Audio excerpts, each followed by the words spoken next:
Good afternoon. Good afternoon.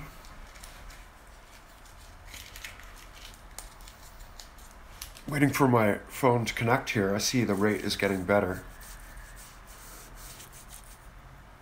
It's time for the August 20th State of the Nation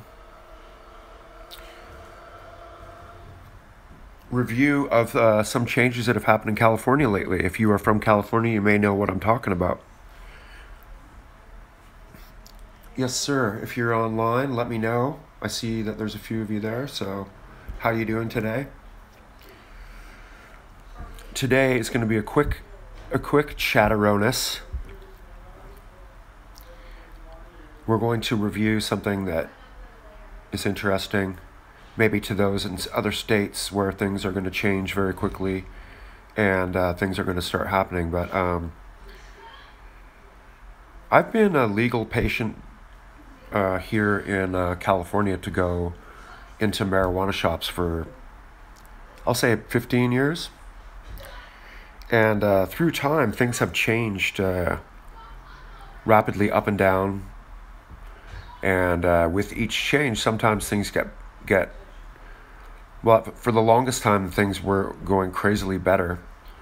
And then with legalization, you thought that legalization would actually make it possibly even better. But I'll show you today what possibly the downside of legalization is, in the sense. So up until the last few years anyways, the standard procedure was you would go into a shop and there would be large kind of jars to see and also smell, oddly, and then choose from the product sort of what you wanted, the amount. You'd be charged directly for that, and there would be no tax, and it would be typically the prices went it started at, it was like a maximum of about $60 for an eighth for years. And then about 6 years ago or so, I'll say, everyone decided to cut their prices almost in half. So it was very commonplace to go places and find it for 30, 40, and even some places were selling it for $40 for an eighth for 5 grams to get you to come there. So what was amazing is that you didn't really think much of it, except you were getting a great deal and you always saw what you were getting, and quite astounding. So now with legal weed, we have a situation where I went into the store today, the same store where I was just telling you, and the product has to now come in a box, has to come in packaging. Is it backwards? Might be backwards for you guys, because I'm using the front camera. However, so a box like this has the same product in it, the same, I guess, 3.5 grams. But I got to be honest with you. The quality on anything that I've observed that is coming out of these boxes, and the reason why they're in these boxes is because they're tested by the state. They're regulated by the FDA now. Anything that's sold in a dispensary actually has to have all of the, the info and facts on it relating to all the government, rules that there might be. And so let's investigate.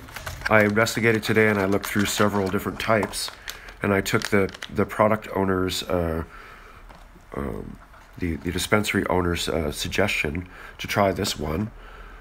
And so this is what you get, and then inside that is not something you can readily access or smell. So even though the box says that it's Madman OG, it really isn't OG. How would I know that? Just been spoiled, I guess, in the last few years of being able to be really in a situation in California where I guess it was a pinch me situation, and we didn't realize it. When I went to Amsterdam earlier last year, I also noticed that Amsterdam is going through a severe sort of change in quality. So, for instance, back in the day, say 17 years ago, around the time of Doomsday, what made Doomsday, that show, so good for me anyways, was that one of my best buddies at that time decided he was going to stop in Amsterdam and pick up what was known as Super Silver Haze. It was probably the most motivationally inspiring weed I've ever smoked in my life, and to this day I've never ever smelled anything as beautiful as it smelled. So I always wondered, like, what happened to that? And what did happen to that is they actually made growing in Holland a much harsher crime, so that if you're caught growing, that's it, you're in trouble. And what they did is they were easily able to go after people that were supplying some of the most strongest and most fragrant weed within the town, because these were the weeds that had the smells that drifted throughout the town, and were actually the smells that would get the complaints for the coffee shop owners. So they'd actually seek out like what actually made that particular smell, and then find out where the source was, and then indeed track those people down and arrest them and shut them down, thereby taking away the smelly weed, but also by taking away quality. So what you find now in California is a really strict bunch of regulations, but also heavy taxation. Well, I had the receipt a second ago, but it seems to have flown away somewhere. But the cost, you're probably wondering what the cost is on this product.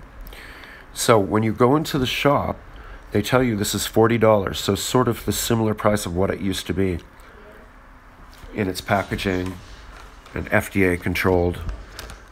But then they say, oh, by the way, there's the tax on it. So the tax, there's three different taxes. There's a city tax, a state tax, and income tax. And all three on a $40 product add up to $16. So you end up leaving the shop with your eighth, paying $56. And if you use the ATM card machine there, they'll charge you an extra $2.75. So what we're back at is the $60 eighth, and then not being able to pick quality. So essentially, I would say, from what I've witnessed now from several different stores, is that this is the going state of affairs in California, and straight across the board. If you ask the opinion of the workers in the in the dispensaries, they'll tell you that the old days are gone.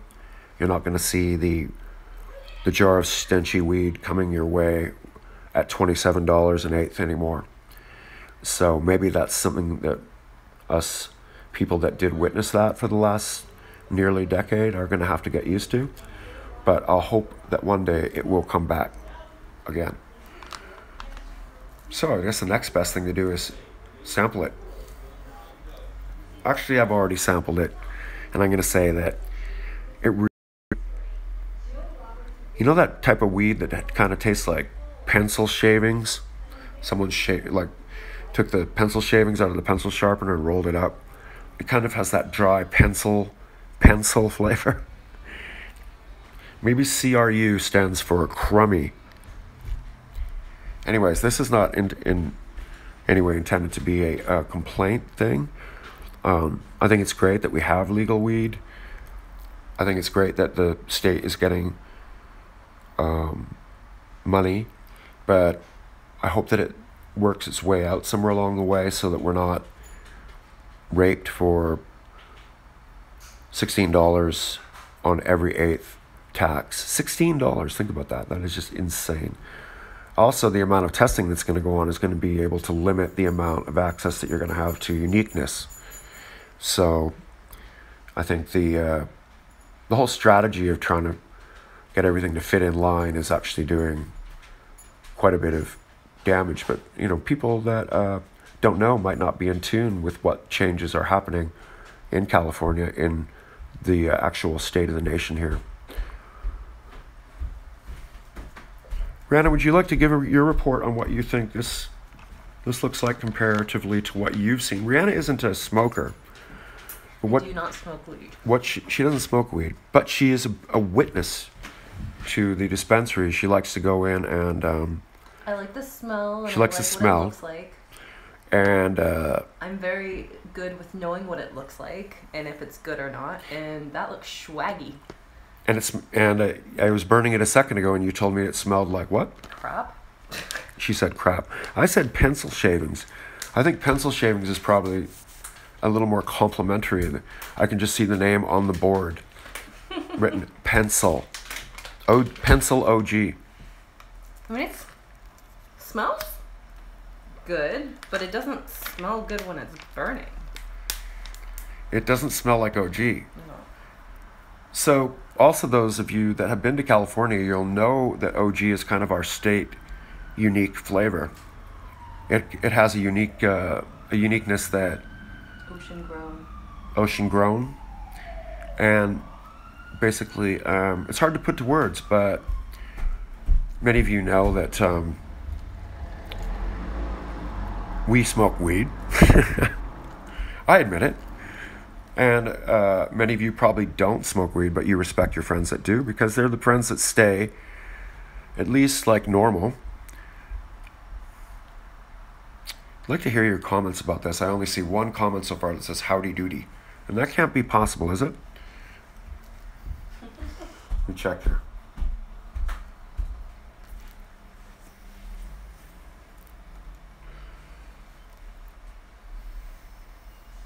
Roll one up. Tony, I appreciate that right now. I've just rolled one. You can see that it's burning here. If there's any of you out there that are also able to roll one and join in the conversation briefly here, we're just going to be here for another minute, then cheers to you.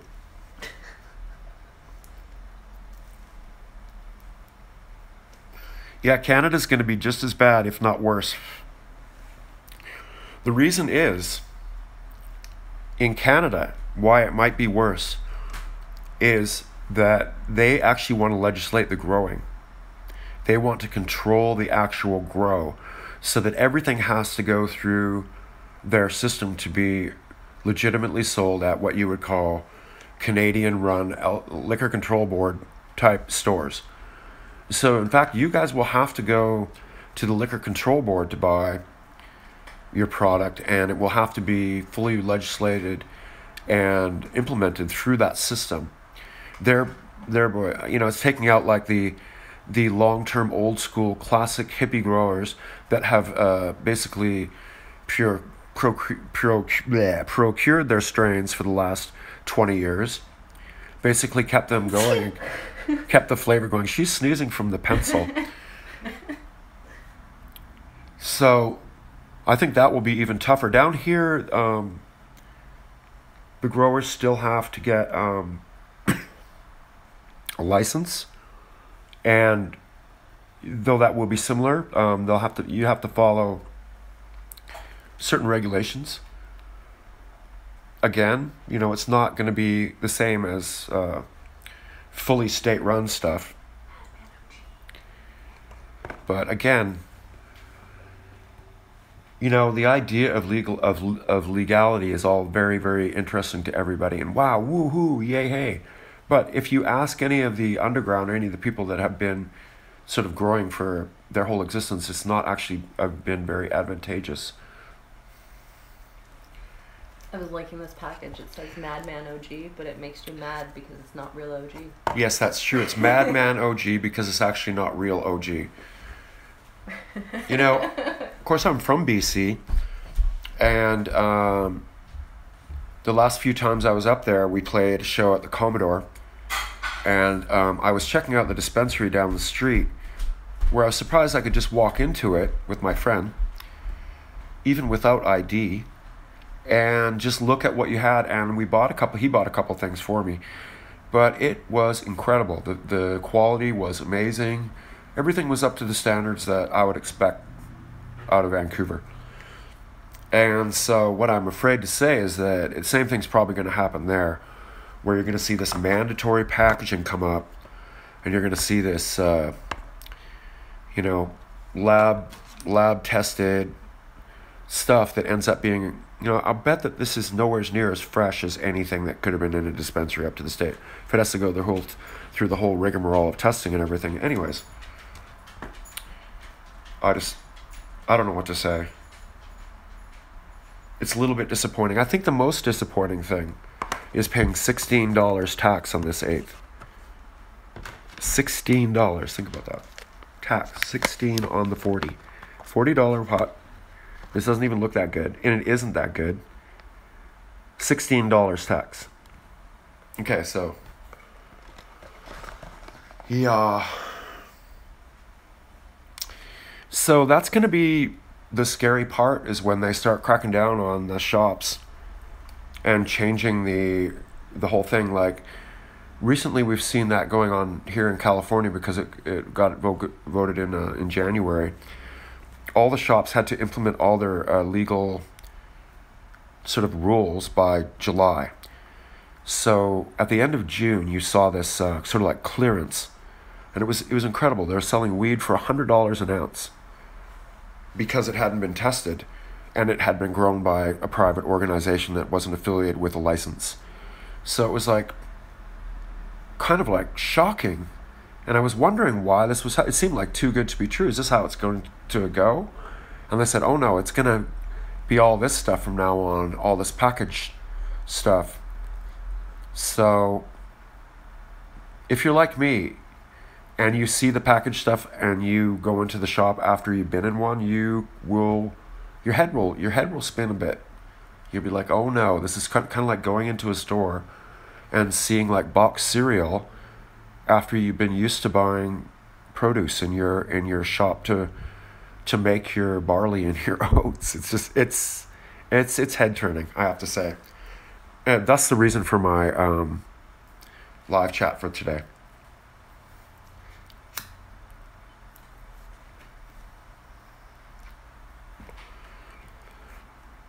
So it's very hot right now in LA as well. It seems that this year is really one of those years where you think like anybody that doesn't think global warming is a reality, they should like come down here for a while. Or even where everybody else is, I'm sure it's damn warm where you're all at.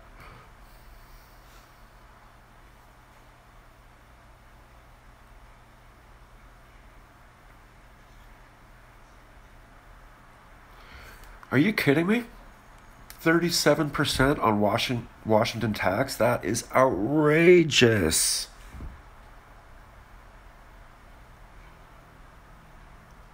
You know, down here in California, we're entitled to grow, I think, like 6 plants per person or something to that effect. So, yeah, many of us, would, obviously, I gotta be honest with you. Like, what's going to happen now is that you're going to go back to your local dealer again, because they're going to be the guys that are still selling weed to you, that you know what you're going to get, you know it's going to be fresh, and you know that the guy's going to come and, basically give it to you, not in one of these stupid boxes. It's going to be fresh, and it's going to just re-support the whole underground again. So, and it's, in fact, when everybody is growing themselves in that case, then you'll probably find that people will be able to grow much better than you'll be able to buy in the stores, which is unfortunate again. So it kind of seems like it's going the wrong way a little bit, for the moment anyways. I've had people in Oregon and Washington tell me, because they went legal first, that this would happen. The quality goes downhill, price goes up, and then the price goes down when everything becomes competitive. So you kind of see that a little bit right now, but it's like it's still going into the legislative mode first. So you're seeing like the loss of independence. Actually, it's almost equivalent to when you used to see the indie records and the indie music in the record store, and then you saw CDs, and then you kind of knew, wait, what happened?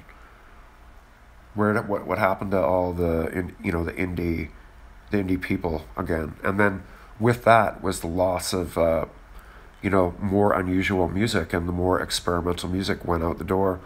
Sort of when the cassette scene ended, or when people could not really make like a package themselves and put it in a record store, people stopped supporting these type of things, more so for the digital information online and exchanging it that way.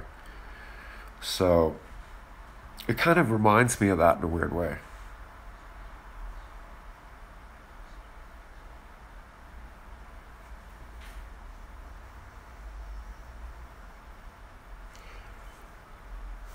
So strains and how they affect you and how they work with you for, say, what ailment you might have. I mean, for me, it's like it's always been something that I guess it was ADD or something to the effect of what weed did for me is allowed me to focus more intensely on, say, music making or what I've done.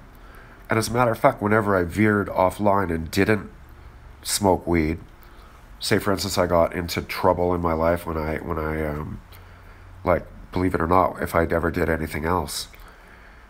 So if I used any other form of drugs, or if I drank heavily or anything, I could not be productive. Couldn't do anything, if I did mushrooms or any sort of hallucinogens or anything like that. It was more like a giant learning experience. And every single time I would ever do any form of other drug or anything, or period in my life, I always said in the deep part of my mind was, wow, I got to get back to just smoking weed, because that's when I'll make music again. And even when, Dwayne and I got to our worst points, after the process and after we both developed our own little demon, I said, we got to get off all these drugs and get back to just smoking weed. And that was it. That was my answer for me. And then unfortunately Dwayne didn't make it. And I knew that he could probably find the same result if he could only make it back. But, poor guy did not make it back. So in some ways I see weed as a savior, because there isn't an album that I've made that I haven't made smoking weed, to be honest with you. There's not a single song. I just found it a great motivator and also a great perspective thing, and it basically has worked for me. And then, so strains. The first strain that was really the one that worked with us was I'm going to say indica dominant strain. And it was called skunkweed, and it was from Vancouver, and strangely, the strain seems to have been long lost. It actually smelled exactly like a skunk. That was the great part about it. Actually, the flavor of it was that of a skunk. And if you've ever lived in Vancouver, you know what skunk cabbage is, and that smell. It really was the same. And so we used to kind of share the source where we all got it from, and then it was kind of like our secret source type thing. It was our go-to, and we all basically had that for, I guess, a number of years. I mean, basically all through the recordings, all the way up until at least through Last Rites. And I think that if you're lost in your head all the time, I think that a sativa might be better for you. And indica is more of a well-rounded sort of like body uplifting thing. I think a hybrid is what I'm sort of more used to, is like an OG is a hybrid, somewhere that's been bred in the middle of a cross between a sativa and an indica, and come up with a hybrid. But basically, experiment around and start with, if your head's foggy or if your head's messed up, you might want to start with a sativa. And if that doesn't work for you, then definitely switch right away to an indica and see what the difference is. Because you'll definitely know a difference between them. And then also with different strains too, there's a, some, like say for instance with me, I don't typically go for sativas, most of the time, except for just a special occasion for flavor. There's great strains. Hey, there's a doggy. Hi, Connie. You want to come and say hi? Well, she's down there. You can't see her. Come on, Connie, it's dinner.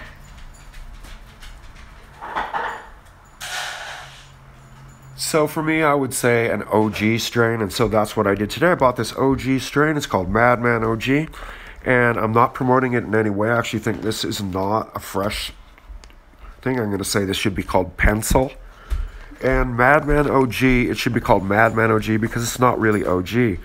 So the downside of this review, again, is I'm not really happy about this, but hopefully things will change and we'll return. Yeah, grow your own. I think we might have to talk about that. What's a good one, Rihanna? A good one, what? What's your favorite strain? To smell? Yeah.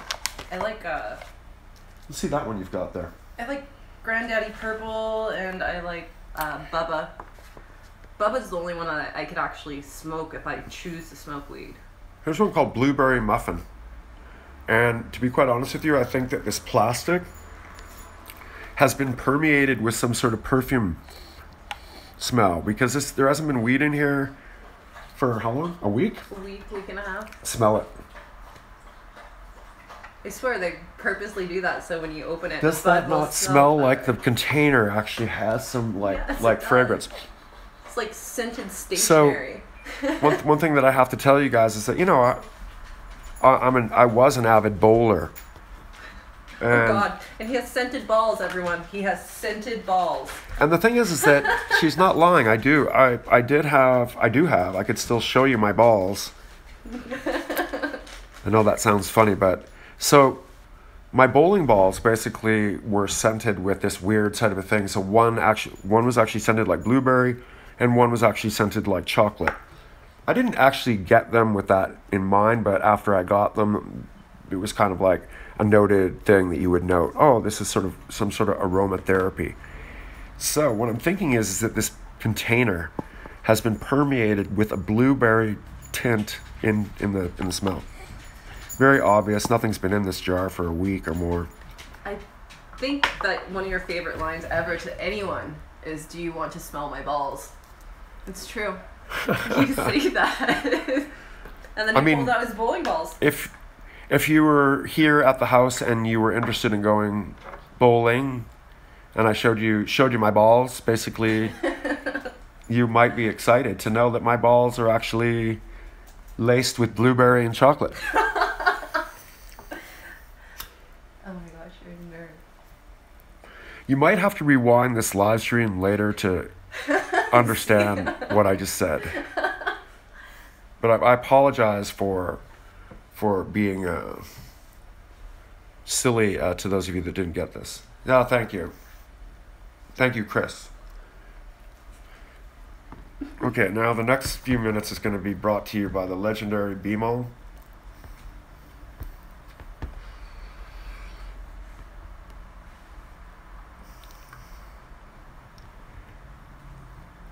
Is there anybody else that has any observations about marijuana and its legalities in their state to pass on to us here today? Mr. BMO?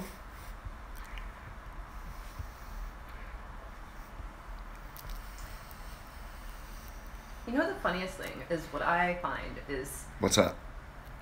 I love the smell of sativa as bud, but When it's when burning, it's burning, you hate it. I fucking hate it. It's like You do. that thick smell, and I start sneezing, and I swear I'm allergic to it. So, but the bud, the flower, smells amazing.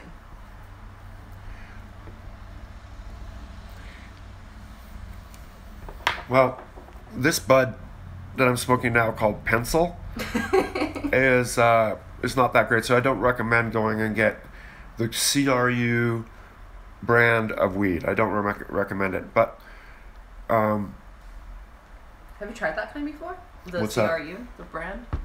I've seen it around, but today I took the word for it of the people from our local dispensary. See, it's like when I see this stuff is Isn't this the stuff that we saw that looked like a joke, or is like taste, scent, sensation, when to use, and it goes from one level to relax to active? Mm-hmm. And yes. you tried it like 6 or that's 7 right. months ago, and That's you right. said it was just absolutely horrible, and it wasn't strong or anything. So That yeah, looked a little weird a second ago, I must say. See? Right there. Oh, it has that thing. What is it? It's backwards. Oh. Don't get that brand. Don't get this brand. Okay. Well, anyways, we thought we would tune in and give you a little report on the whole situation here. And it's Sunday, so we'd like to wish you all a happy Sunday. And we're going to head to the dog park. Yeah, here we go. We're going to go take Connie Roberts to the dog park. Ready, Connie? Connie, you ready to go dog park? Connie, dog park. Here we go.